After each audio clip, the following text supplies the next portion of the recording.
Bismillahirrahmanirrahim.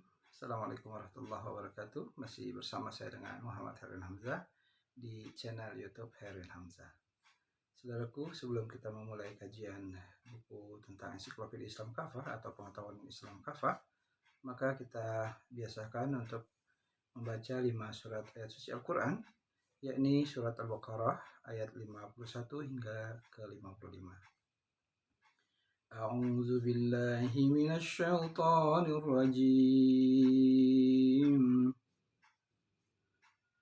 بسم الله الرحمن الرحيم وإذ وعدنا موسى 40 ليلة ثم اتخذتم العجل من بعده وأنتم ظالمون ثم عفونا عنكم من بعد ذلك لعلكم تشكرون وإذ آتينا موسى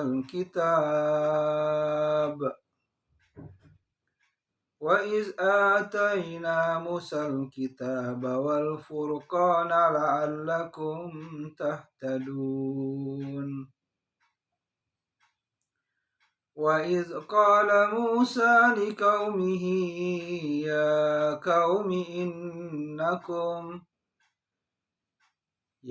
قوم إنكم ظلمتم أنفسكم باتخاذكم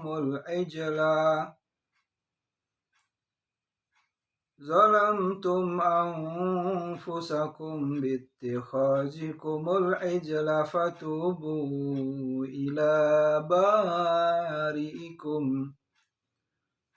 فاقتلوا أنفسكم ذلكم خير لكم عند بارئكم فتاب عليكم إنه هو التواب الرحيم وإذ قلنا يا موسى لن نؤمن لك حتى نرى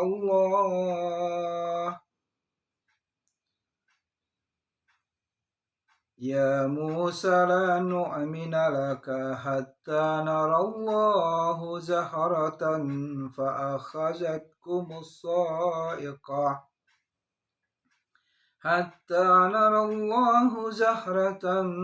فأخذتكم الصاعقة وأنتم تنظرون.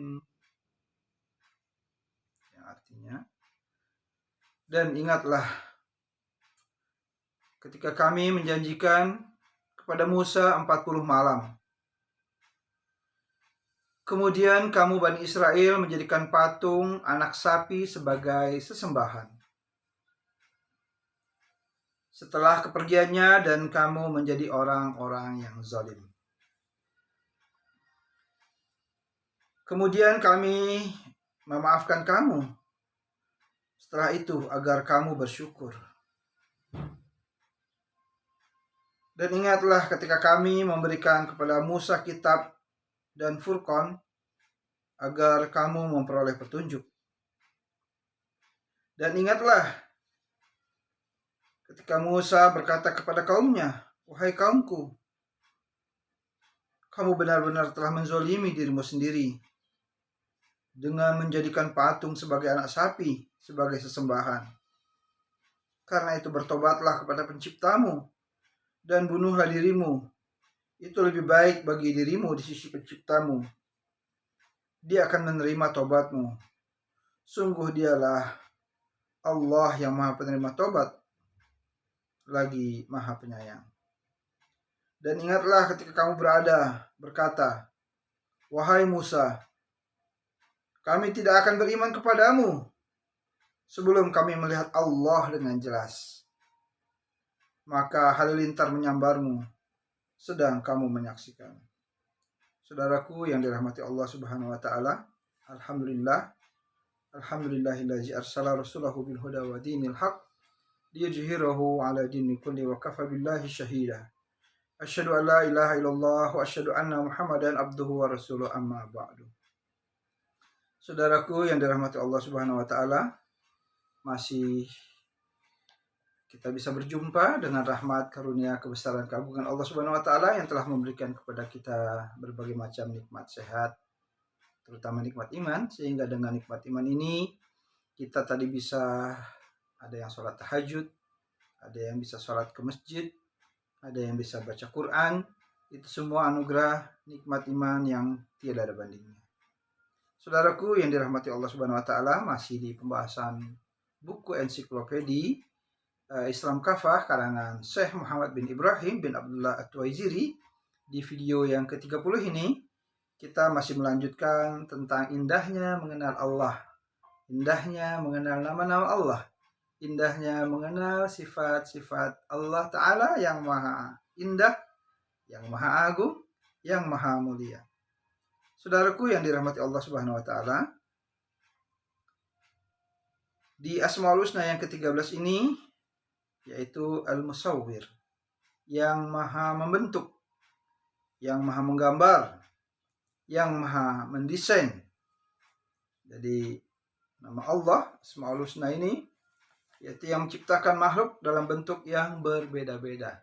Masya Allah.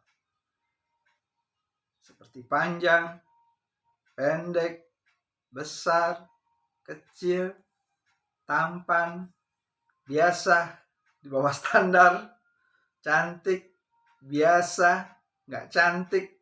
Itu semua kekuasaan Allah Subhanahu wa taala. Ada juga ciptaan Allah itu yang sama.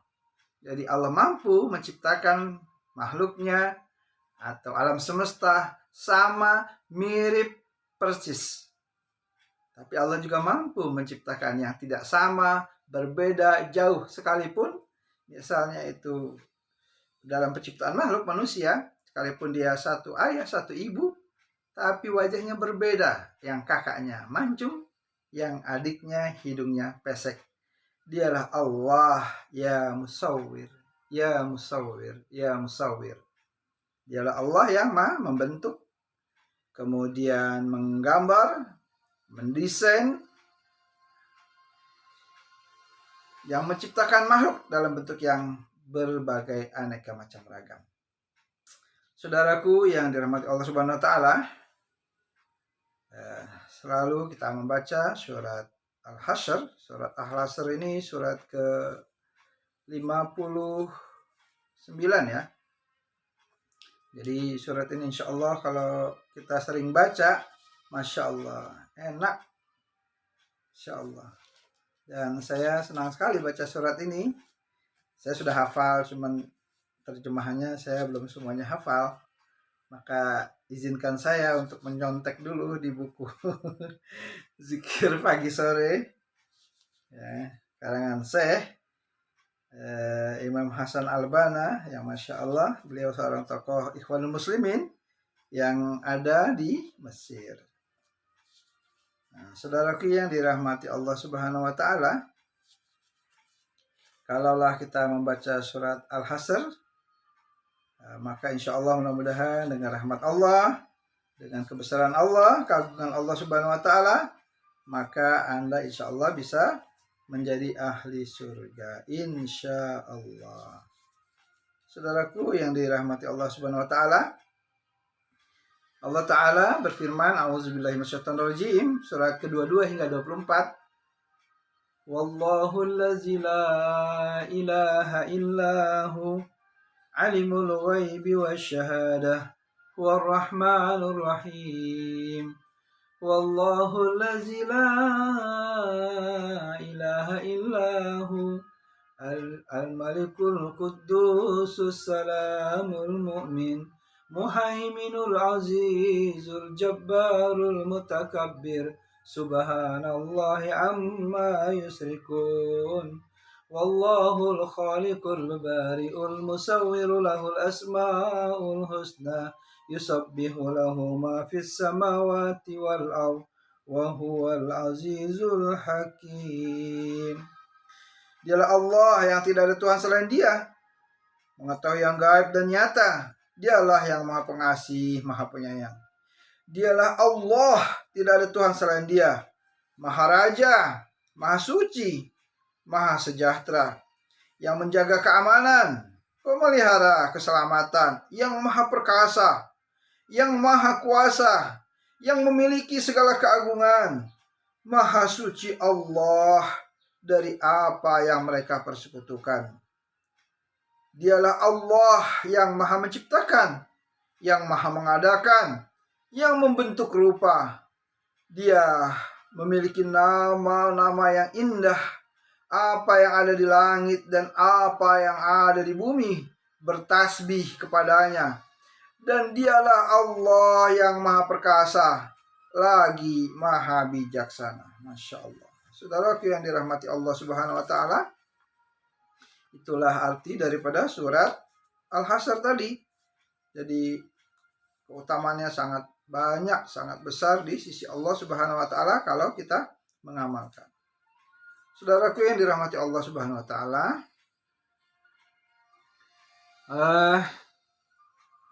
kalaulah kita gemar membaca Asmaul Husna, insya Allah setiap kita mau doa, maka dia menjadi jalan untuk terkabulnya doa-doa kita.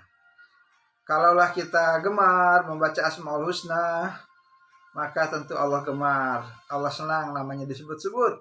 Dan tentulah kita sebagai hamba akan disebut-sebut di hadapan makhluk-makhluknya, di hadapan para malaikatnya, di hadapan ruh para nabi dan rasulnya. Saudaraku yang dimuliakan Allah Subhanahu wa Ta'ala, kalaulah kita senang dan gemar menyebut-nyebut nama Allah, ya Musawwir, ya Musawwir, ya Musawwir, di samping nama-nama Allah lainnya yang 99, ya Musawwir, karena pembahasan kita saat ini adalah ya Musawwir, Asmaul Husna yang ke-13, maka yang artinya yang Maha Pembentuk, yang menggambar, yang mendesain. Nah, maka insya Allah Allah berikan kepada kita ketenangan hati, jiwa, pikiran akan tentram. Dan Allah lindungi mudah-mudahan kita dari kejahatan para makhluk-makhluknya, kejahatan orang-orang yang gak suka sama kita, dan sebagainya. Saudaraku yang dirahmati Allah Subhanahu wa Ta'ala, saat Fir'aun laknatullah, raja zalim yang menentang Nabi Musa alaihissalam untuk beradu kehebatan, yaitu kehebatan para penyihir Fir'aun yang telah melemparkan tali dan tongkat sihir mereka yang kemudian berubah menjadi ular-ular yang sangat menakutkan. Maka Nabi Musa sempat khawatir akan keunggulan sihir-sihir mereka. Ya, sebagai manusia biasa tentunya Nabi Musa alaihissalam ada rasa kekhawatiran. Kemudian Allah Ta'ala memerintahkan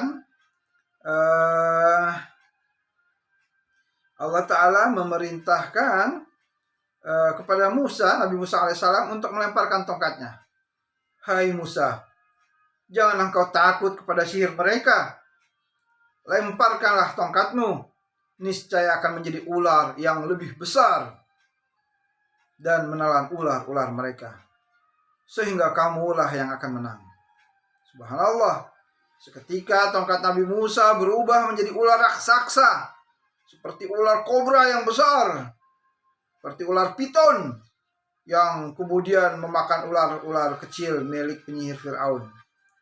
Ular-ular tukang sihir Fir'aun, seperti di mata ular Fir'aun jauh lebih besar. Mereka itu seperti ulat-ulat kecil di mata ularnya Nabi Musa alaihissalam. Maka akhirnya ulat-ulat itu dimakanlah oleh ular Fir'aun, ular Nabi Musa alaihissalam yang jauh lebih besar. Makannya, melumatnya, mematikan ular-ular penyihir tersebut. Ya, nah, ular-ular penyihir Fir'aun yang kekuasaannya yang gak ada apa-apanya dengan ularnya Nabi Musa alaihissalam. Maka para penyihir Fir'aun akhirnya terbelalak matanya, terpesona dengan kebesaran, keagungan. Dia yakin bahwa ini bukan sihir, ini benar-benar mukjizat yang Allah berikan kepada Nabi Musa alaihissalam dari Allah Ta'ala. Maka berimanlah para tukang sihir itu kepada Allah Subhanahu wa taala dan kepada Nabi Musa alaihissalam. Namun Fir'aun laknatullah ini marah. Sesungguhnya kamu harus izin dulu kepadaku. Jadi kalau mau beriman harus izin dulu kepada Fir'aun laknatullah. Memang manusia bodoh seperti ini ya. Nah maka akhirnya karena sudah mantap lah keyakinan, keimanan yang dia lihat sendiri, karena dia benar-benar orang yang sudah memiliki pengetahuan tentang sihir dan sebagainya, memang dia tukang sihir kan, maka dia nggak mau, dia tetap memilih beriman, takut kepada Allah dan kepada Nabi Musa alaihissalam, maka dia beriman dan akhirnya dibunuhlah para tukang sihir tersebut. Begitulah kekejaman, kebiadaban yang dilakukan pemimpin zalim, bohong, penipu Fir'aun laknatullah. Jadi kalau ada pemimpin pembohong, penipu, ya membohongi rakyatnya, membohongi ya tukang-tukang sihirnya, maka dia sama kelakuannya, perilakunya seperti Fir'aun laknatullah. Berlaku dari zaman dahulu maupun hingga hari kiamat. Akan ada Fir'aun-Fir'aun kecil yang terus bermunculan, yang mengaku Tuhan. Itu Ahmad Musadik. Pedagang ngaku Tuhan. Astagfirullahaladzim. Masya Allah. Saudaraku yang dirahmati Allah Subhanahu wa ta'ala, Allah lah Raja di Raja, penguasa langit dan bumi, penguasa alam semesta yang mampu menggambar, mendesain, membentuk semua penciptaan makhluk-makhluknya. Dialah Allah yang mampu membentuk tongkat Nabi Musa menjadi ular yang besar, yang bagi manusia tentu tidak masuk akal oleh kita, tapi Allah mampu. Bagi Allah mudah, ya. Bahkan Allah pun mampu membentuk ularnya Nabi Musa menjadi lebih besar dari ular-ular para penyihir Fir'aun, yang di mata ular Nabi Musa menjadi ulat-ulat kecil yang akhirnya dimakan, dilumat, dimatikan, ditelan sama ularnya Nabi Musa alaihissalam. Nah, saudaraku yang dirahmati Allah Subhanahu wa ta'ala, dialah Allah ya musawwir, yang mampu menggambar, membentuk rupa, mendesain, menciptakan semua makhluk-makhluknya, baik itu ular-ular tadi, kemudian berbagai macam tumbuhan, hewan, manusia, malaikat, alam semesta semuanya. Allah lah yang mampu mendesain, membentuk 7 lapis langit dan 7 lapis bumi yang sangat luas sekali, teramat luas. Perjalanan kita beda provinsi saja, kita sudah melihat, menggambarkan, membayangkan keluasan ciptaan Allah alam semesta ini. Kalau kita naik pesawat, wah, atau kalaupun kita naik kapal laut, kita membayangkan betapa laut itu luas sekali ternyata. Masya Allah. Atau kalau kita naik kendaraan, naik bawa motor kita dari Jakarta ke misalnya ke Jawa atau ke Sumatera, maka akan jauh perjalanan berjam-jam, kita melihat kota yang berbeda-beda, kondisi berbeda-beda, desain yang berbeda-beda. Nah, itulah kebesaran Allah Subhanahu wa ta'ala, ya musawwir, ya musawwir, ya musawwir. Saudaraku yang dirahmati Allah Subhanahu wa ta'ala, Allah pun yang membentuk dengan sempurna susunan alam semesta ini. Ya, Allah juga yang membentuk, yang mendesain, yang membuat aneka planet-planet, aneka galaksi, tata surya yang megah besar, matahari yang sinarnya indah. Siapa yang menciptakan? Allah Subhanahu wa ta'ala. Indahnya sinar bulan di malam hari, kemudian indahnya kerlipan bintang yang menyala-nyala, membuat indah suasana malam hari. Dialah Allah ya musawwir. Saudaraku yang dirahmati Allah Subhanahu wa ta'ala, marilah kita terus merenungkan, mentadaburi, memikirkan penciptaan Allah Subhanahu wa ta'ala dalam bentuk berupa bumi yang sangat luas ini. Dalam bumi ini ada air yang tak pernah habis-habisnya. Dialah Allah yang menciptakan dari tidak ada, kemudian Allah bentuk rupanya sebuah air, kemudian air itu mengalir dan bisa diminum oleh manusia dan tidak ada habis-habisnya. Bahkan sekalipun ada musim kemarau panjang, Kalau memang Allah menghendaki air itu tetap ada aja walaupun setetes sedikit, nggak terlalu besar seperti sebelumnya. Bahkan Allah pun mampu di musim kering, kerontang, Allah mengalirkan air yang deras. Tuh, Masya Allah. Kan pikiran kita kan kalau musim kering, kerontang, padang pasir, nggak mungkin ada air. Tapi bagi Allah berkuasa nggak? Sangat mudah, kecil bagi Allah. Faiza arada syai'an ayyakuna lahu kun fayakun. Apabila Allah menghendaki jadilah, maka jadilah. Loh, buktinya mana? Lah, buktinya ketika di padang pasir yang tandus, gersang, tidak ada manusia, semua bebatuan. Allah buat mata air berupa air zam-zam dari kaki bayi Ismail alaihissalam yang mungil, yang lucu, yang menangis kehausan. Allah Maha Kuasa. Allah keluarkan mata air jernih, penuh berkah, menyehatkan, penyembuhan untuk ketaatan kepada Allah Subhanahu wa taala juga. Nah, jadi Allah Maha Kuasa. Jadi gak mesti aja harus musim hujan. Allah pun mampu juga. Walaupun sudah musim hujan, air gak keluar. Nah, itulah kebesaran keagungan Allah Subhanahu wa taala. Dialah Allah ya musawwir. Ya musawwir, yang menciptakan, yang mendesain, membentuk dan sebagainya. Saudaraku yang dirahmati Allah Subhanahu wa taala,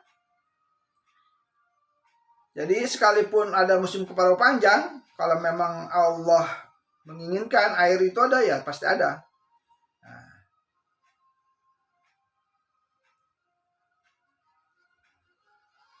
Bayangkan, renungkanlah saudaraku yang dimuliakan Allah Subhanahu wa taala. Bila di waktu musim, kemudian kemarau, ya kalau nggak ada air coba bayangkan. Aduh ya Allah, pasti kita ini repot semua, udah punah sebelum kiamat kini. Jadi Allah lah yang membentuk air, yang diproses. Nah, sekarang kita akan membahas tentang bagaimana Allah Ta'ala membentuk membentuk air yang diproses dari gumpalan awan. Ini secara ilmiahnya.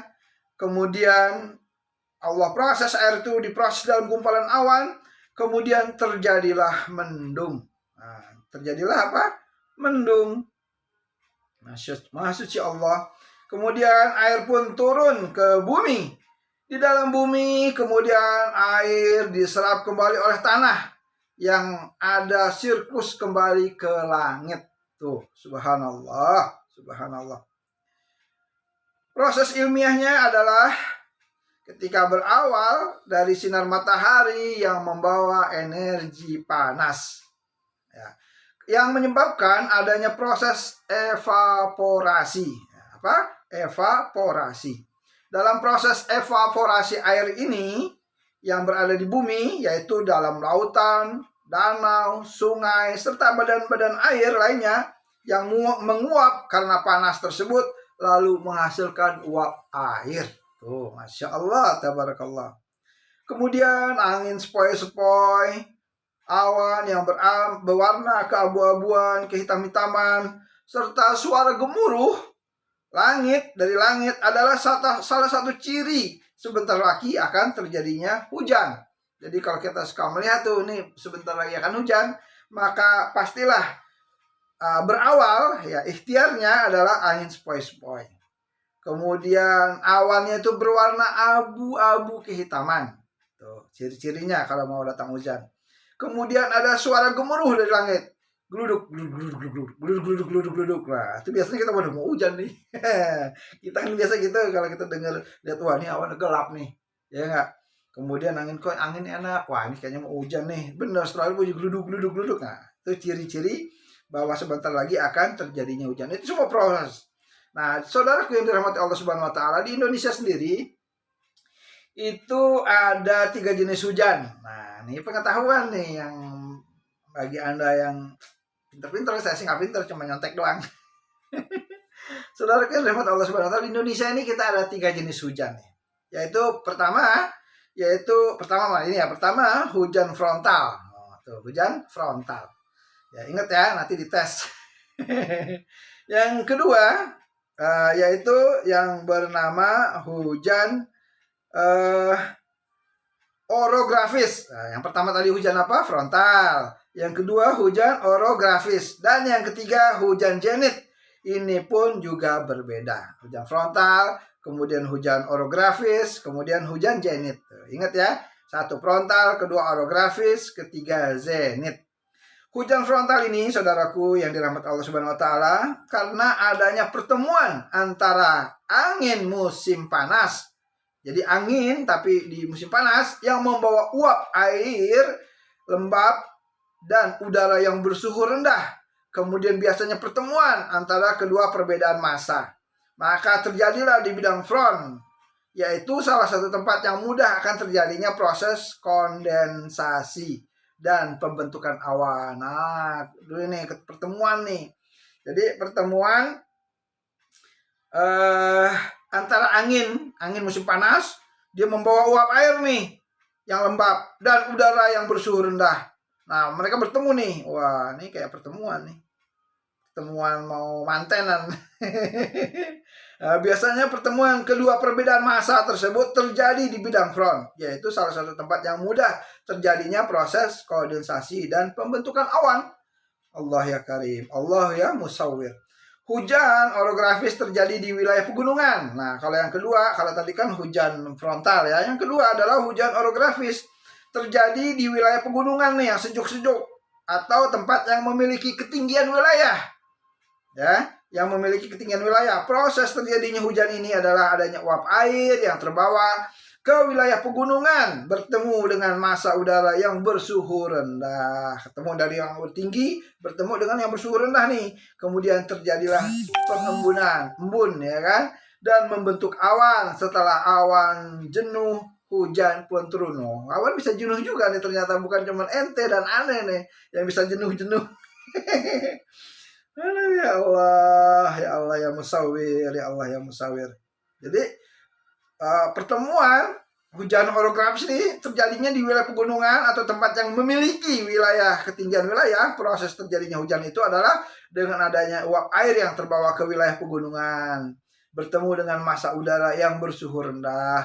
Kemudian terjadi pengembunan dan membentuk awan. Setelah awan jenuh, maka hujan pun turun. Hujan rintik-rintik.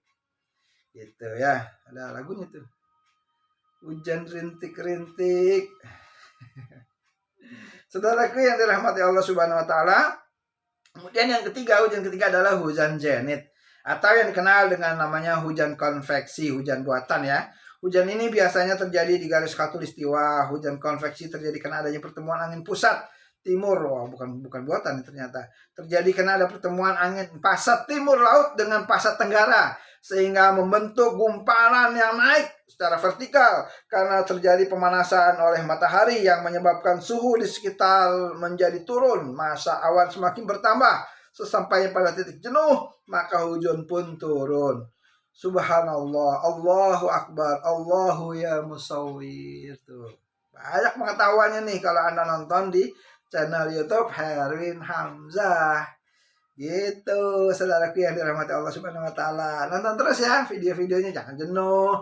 Jangan, waduh ini lama juga nih. Enggak apa-apa, pas ada waktu senggang nonton. Saudaraku yang dirahmati Allah Subhanahu wa taala, dialah Allah yang membentuk bumi ini dengan sempurna, yang terdiri dari air, udara, tumbuhan, binatang, manusia dan lain-lain.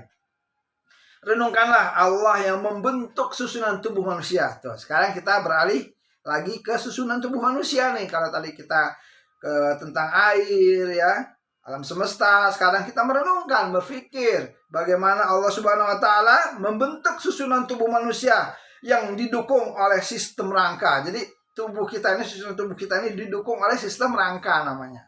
Nah, yang terdiri rangka kita ini 206 tulang yang dihubungkan oleh tendon. Jadi rangka tubuh kita ini, sistem rangka kita itu terdiri dari 206 tulang yang dihubungkan oleh tendon, ligamen, dan tulang rawan. Kemudian ada sistem otot, ada juga yang namanya sistem peredaran darah, ada sistem pencernaan, ada sistem endokrin, ada sistem saraf, ada sistem pernafasan, ada sistem juga kekebalan tubuh. Masya Allah, kekebalan tubuh udah kayak ada Roy. Saudaraku yang dirahmati Allah Subhanahu wa taala, subhanallah, Allahu Akbar, Allahu ya Musawwir. Dalam sistem rangka saja ada 206 tulang. Ya, sistem rangka tadi tuh yang menyusun dari 206 tulang yang menyusun membentuk kerangka manusia. Nah, tuh. Jadi dalam sistem rangka kita ada berapa tadi? 206 tulang. Subhanallah. Yang membentuk kerangka manusia di dalam kepala kita. Ini aja nih, ini kepala nih. Nah, kepala mana? Ini kan kepala, ya. Itu terdiri dari kepala kita nih ada 8 tulang. Nah, kepala kita nih kerangkanya ini ada 8 tulang. Kemudian ada 25 tulang kerangka dada. Ada mana ini dada? Ini ada 25 tulang. Masya Allah tuh, Allah ya Karim. Betapa Allahnya Maha Agung ya. Kemudian di wajah kita ada 14 tulang. Nah nih tadi kepala, ini tulang wajah. Nah, di wajah kita ada 14 tulang. Tuh Masya Allah, Allah ya Karim. Ada 14 tulang. Nah, kemudian di belakang, tulang belakang pinggul nih ya, ada 26 tulang. Di telinga kita ada 6 tulang. Di lengan kita ada 64 tulang. Masya Allah. Di lidah kita ada 1 tulang. Nah, dan di kaki kita ada 62 tulang. Allahu Akbar. Allah ya Karim. Allahu ya Musawwir. Tuh, betapa Allah Maha Besar. Coba, siapa yang membentuk tulang-tulang itu? Masih dalam bayi udah dibuat sama Allah dengan tulang yang masih lunak tulangnya. Kemudian Allah kuatkan, Allah kokohkan setelah sang anak itu besar dengan minum susu, dengan minum air, dengan makan, dengan lari-lari. Allah maafkan sehingga kita menjadi seorang pria dewasa yang berotot kuat, terutama orang-orang yang suka melatih dirinya tuh dengan fitness. Astagfirullahaladzim, maaf ya, supaya nggak tegang. Gitulah memang saya nih, karena saya bukan ustadz nih, jadi jangan dimarahin ya, minta maaf ya. Saya bukan ustadz, saya cuma hamba Allah pendosa yang ingin baik. Biar saya hafal materi-materi ini supaya meresap dengan cara saya. Tapi ya saya share juga di grup, barangkali ada yang lihat, ada manfaatnya. Biar saya dapat pahala sih. Kalau cuma saya lihat sendiri saya nggak dapat pahala. Kalau ada yang lihat kemudian orang itu menjadi baik, menjadi terkagum-kagum dengan kebesaran Allah, kemudian dari mulutnya keluar nama Allah, membesarkan Allah Ta'ala, tentulah saya senang, tentulah saya dapat pahala insya Allah. Gara-gara orang baca tulisan saya ini kemudian subhanallah, orang memuji Allah, Allahu Akbar, Allah yang musawir dan sebagainya. Maka tentu saya ikut mendapatkan pahala di sisi Allah Subhanahu wa Ta'ala insya Allah. Apalagi kalau Anda mau mendoakan saya, Anda mau ya ngirim doa-doa lah biar Allah ampuni dosa saya, biar saya dapat hidayah sampai saya wafat. Amin ya rabbal alamin. Saudaraku yang dimuliakan Allah Subhanahu wa Ta'ala, begitulah Allah memiliki tulang-tulang. Nah, kemudian saudaraku yang dirahmati Allah Subhanahu wa Ta'ala, kita pun memiliki 600 otot dalam tubuh manusia. Waduh, Masya Allah. Ada berapa? 600 otot. Sistem peredaran darah. Ya, manusia adalah jantung. Nah, jadi sistem peredaran darah manusia nih. Waduh, ini banyak pengetahuannya nih. Ada jantung yang memiliki 3 fungsi utama, yaitu mengedarkan darah ke seluruh tubuh. Jadi jantung itu fungsinya adalah mengedarkan darah ke seluruh tubuh. Maka harus dijaga jantungnya tuh selalu sehat, ya, biar lancar. Kemudian melindungi tubuh dari sel darah putih, ya, dengan melawan patogen atau kuman yang masuk ke dalam tubuh. Nah, itu 2 fungsinya, melindungi tubuh. Yang pertama tadi fungsi daripada jantung adalah mengedarkan darah ke seluruh tubuh. Fungsi jantung yang kedua melindungi tubuh dari sel darah putih dengan melawan patogen atau kuman yang masuk ke dalam tubuh. Kemudian fungsi jantung yang ketiga adalah mempertahankan homeostasis, yaitu keseimbangan kondisi tubuh. Nah, pusing kan? Anda juga pusing. Apalagi kita bukan dokter, pedagang. Tapi ada kaitannya. Dagang obat kapsul merah dari Madura.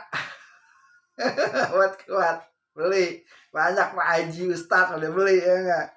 Alhamdulillah manfaat. Jadi dia minum obat sehat dari kapsul Madura itu yang punya alat Madura. Wah, mereka enak, segar badannya, kuat. Istrinya bisa senyum-senyum. Kalau enggak istrinya manyun. Saudara yang dirahmati Allah Subhanahu wa Ta'ala, Kemudian itu tadi fungsi daripada jantung ya. Kemudian Allah membentuk semua susunan anatomi manusia dengan sempurna. Dialah Allah yang membentuk manusia dengan sempurna mulai dari pembuahan orang tua kita. Ini sekarang kita pembahasan tentang proses pembuatan manusia nih. Mulai dari membentuk manusia yang sempurna, mulai dari pembuahan orang tua kita, sperma dengan sel telur yang bersatu. Ya, saat bayi dalam rahim ibu tercinta, yang prosesnya adalah proses pembelahan sel awalnya tuh. Kemudian menjadi segumpal sel yang membenam pada dinding rahim orang tua kita, ibunda kita tercinta. Seiring pertumbuhan zigot yang semakin besar, ya, yang kemudian tahap berikutnya adalah tahap embrio. Tahap ini adalah berlangsung 5,5 minggu. Pada tahap ini organ dan sistem tubuh bayi mulai terbentuk di lapisan sel-sel tersebut. Nah, jadi umur 5 minggu mulai itu pembentukan, ya. Pembentukan. Nah, sebentar saya ulang biar pelan-pelan ya. Aduh, ini Erwin nih neranginnya terlalu cepet-cepet nih. Jadi orang pada gak jelas nantinya. Allah yang membentuk semua susunan anatomi tubuh manusia dengan sempurna. Dialah Allah yang membentuk manusia dengan sempurna mulai dari pembuahan orang tua kita, sperma dan sel telur yang bersatu. Nah, saat masih dalam bayi rahim ibu kita tercinta, prosesnya seperti ini. Jadi proses pembelahan sel, kemudian menjadi segumpal sel yang membenam pada dinding rahim. Seiring pertumbuhan zigot yang semakin besar, ya, yang sel-sel penyusunannya mengatur diri mereka sendiri atas perintah Allah tuh, Masya Allah. Jadi Allah lah yang memerintahkan sel-sel itu menyusun dirinya sendiri, nah, mengatur diri mereka sendiri, membentuk 3 lapisan, Masya Allah. Kemudian pada tahap berikutnya adalah tahap embrio. Tahap ini adalah berlangsung 5,5 minggu. Tuh, pada tahap ini organ. Jadi pada 5 minggu ini, pada tahap organ dan sistem tubuh bayi mulai terbentuk di lapisan sel-sel tersebut. Kemudian tahapan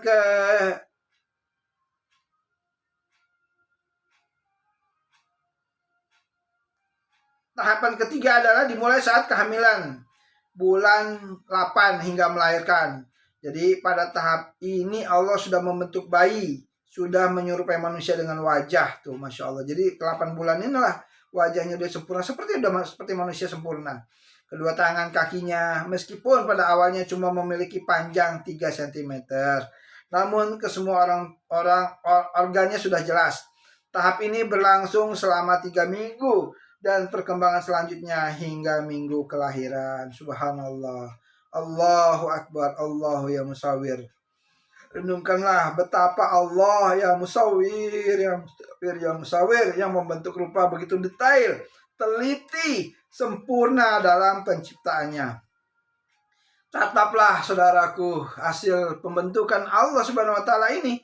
Alis bulu mata kita yang halus, dia untuk memperindah mata kita. Bukan hanya itu, tapi untuk menahan debu-debu. Kalau ada debu, tahan dulu dari sini. Jadi debunya itu nggak langsung ke mata, jadi turun ke sini, ke alis. Subhanallah, subhanallah.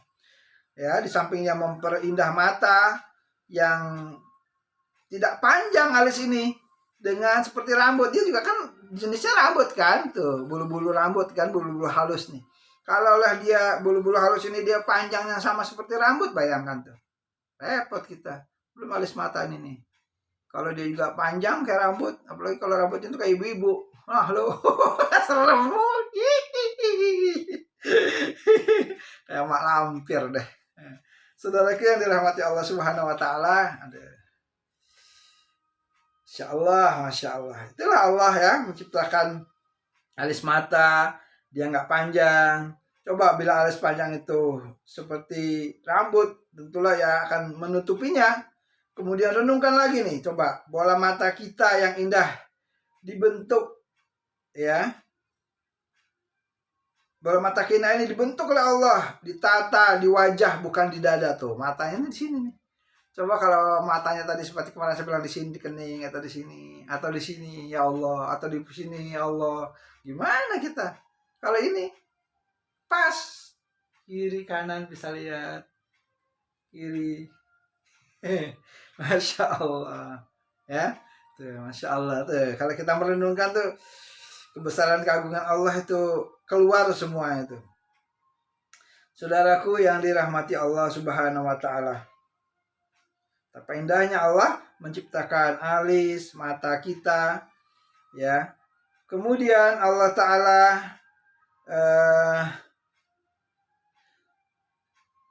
renungkanlah Allah juga menciptakan kita hidung. Nah,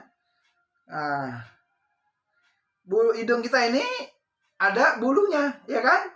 Untuk apa itu? Untuk menyaring debu-debu supaya dia nggak langsung masuk. Kalau masuk kehirup, waduh, kalau ini kan ada bulu-bulunya tuh, tersaring dia tuh. Makanya ketika dia mau masuk ada debu yang nggak bagus, dia bersin. Hacing. Nah itu virus, keluar. Nah virus juga harus ditutup kalau bersin kayak gitu.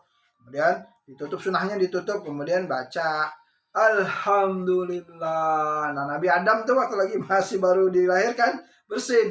Alhamdulillah, percaya bersin hajim. Nah, maka ditegur sama Allah, maka ucapkanlah Alhamdulillah. Makanya Adam baca Alhamdulillah. Awalnya kagak, bela hajim aja.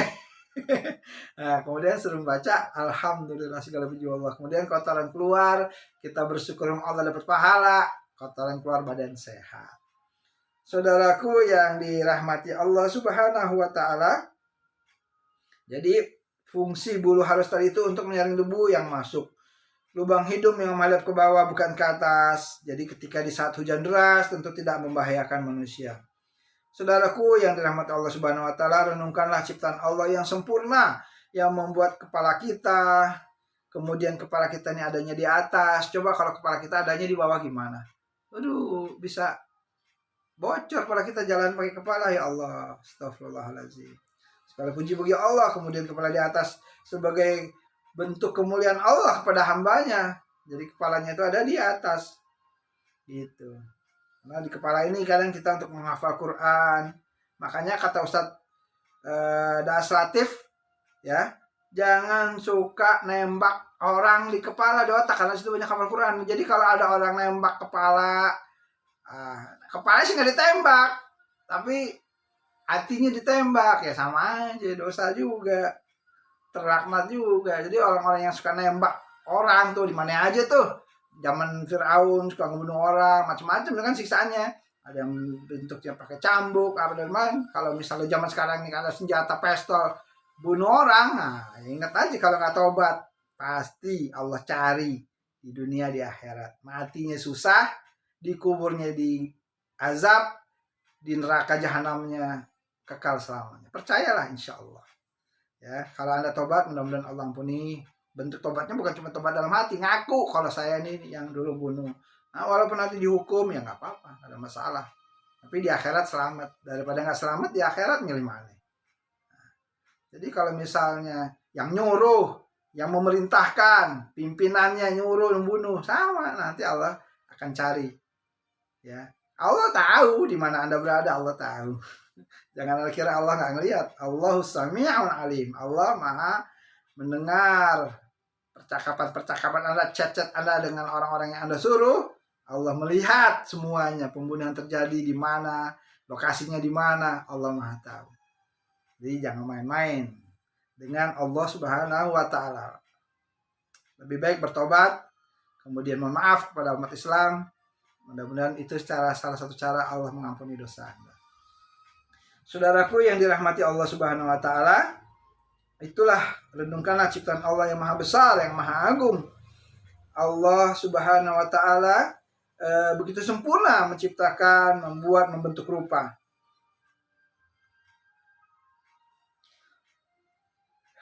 Jadi bagaimana kalau misalnya Allah menciptakan kepala kita ini di bawah atau enggak di atas, di samping dan sebagainya, tentulah kita akan sengsara. Allah membentuk rupa manusia, ada yang cantik jelita, agar yang kurang cantik menyebutnya dia cantik. Jadi ada sebutan cantik itu karena ada yang gak cantik. Ada yang bilang tampan karena ada yang gak tampan. Jadi kalau misalnya semuanya tampan, gak ada yang bilang tampan, biasa aja. Tapi kalau misalnya kita nih, saya jelek nih, orang bilang saya jelek karena dia tampan, gitu. Dia tampan karena saya jelek. Ya, begitu ya kira-kira saudara yang dirahmati Allah Subhanahu wa taala ya. Namun apapun, kalau kita sebagai orang beriman, bukan masalah tampan, nggak tampan, cantik, nggak cantik, tapi masalah takwa. Inna akramakum indallahi atqakum. Sesungguhnya yang paling mulia, yang paling tinggi di sisi Allah adalah yang paling bertakwa, paling taat kepada Allah, paling takut sama Allah, paling cinta sama Allah, paling sering mentadaburi ayat-ayat Allah, paling senang dengerin tausiah-tausiah karena Allah, menghadiri majelis-majelis ilmu karena Allah. Itulah yang paling dimuliakan sama Allah Subhanahu wa taala. Syukur-syukur dia tampan, dia cantik, dia soleh, soleha, baik dan sayang. Nah, itu yang kita harapin. Maka mintalah kepada Allah kalau ada yang belum punya pasangan nih. Minta kepada Allah agar punya pasangan yang soleh. Pertama, syukur-syukur ya Allah, yang soleh itu orangnya tampan. Ya Allah, berikan saya ya Allah mar'atun solehah ya Allah. Gitu. Wanita soleha, mudah-mudahan dia cantik ya Allah, mudah-mudahan mar'atun soleha ya Allah, bisa menjadi kekasih saya, istri saya di dunia dan di akhirat ya Allah, amin ya rabbal alamin. Gitu doanya, wanita soleha, karena wanita soleha itu adalah sebaik-baiknya wanita. Saudaraku yang dirahmati Allah Subhanahu wa taala, karena kita memang disuruh, diperintahkan untuk berdoa kepada Allah Subhanahu wa taala. Jadi kalau kita tuh nggak cantik wajahnya, nggak tampan, maka kita harus bersabar. Jadi yang cantik, tampan, kemudian dia taat sama Allah, bersyukur. Yang nggak cantik, nggak tampan, dia bersabar, dia tetap taat sama Allah, dia bersyukur, selalu dia bersyukur. Karena nanti yang di akhirat nanti sama Allah nggak lihat tampan, yang ganteng nih, yang cantik nih. Wah, artis yang menang dong. Yang masuk surga artis, kita bukan artis, nggak masuk surga kita. Berarti Allah nggak adil kalau Allah melihat amal seseorang dari ketampanan gitu. Maka jangan lihat dari ketampanan, tapi dari ketakwaan. Saudaraku yang dirahmati Allah Subhanahu wa taala, itulah pembahasan kita. Dialah Allah yang Maha Kuasa, yang mampu berbuat sekehendaknya. Tak satu pun makhluk yang bisa mengalahkan, melemahkannya, karenanya Allah memiliki nama Al-Musawwir, yang membentuk rupa, yang mendesain, yang menggambar dan sebagainya. Mudah-mudahan pembahasan kita kali ini membuat kita semakin dekat sama Allah. Mudah-mudahan Allah ridho sama kita. Mudah-mudahan Allah Ta'ala menjadikan kita, membentuk hati kita, pikiran kita, perbuatan kita dengan amal-amal soleh. Karena dialah Allah yang membentuk. Membentuk bukan cuma bentuk wajah fisik, tapi membentuk akhlak kita. Mudah-mudahan nama Allah, akhlak kita diperbagus. Allahumma inni a'udzubika ya Allah, anugerah aku berlindung kepadamu ya Allah dari akhlak yang buruk.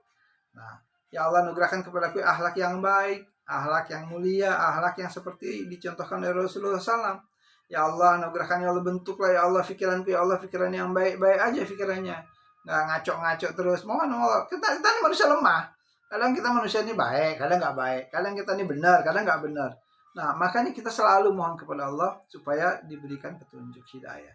Terus ya kita minta kepada Allah supaya jangan sampai kita ini tersesat. Rabbana la tuzigh qulubana ba'da iz hadaitana wa hab lana min ladunka rahmah innaka antal wahhab. Ya Allah, jangan kau biarkan hati ini Allah tersesat.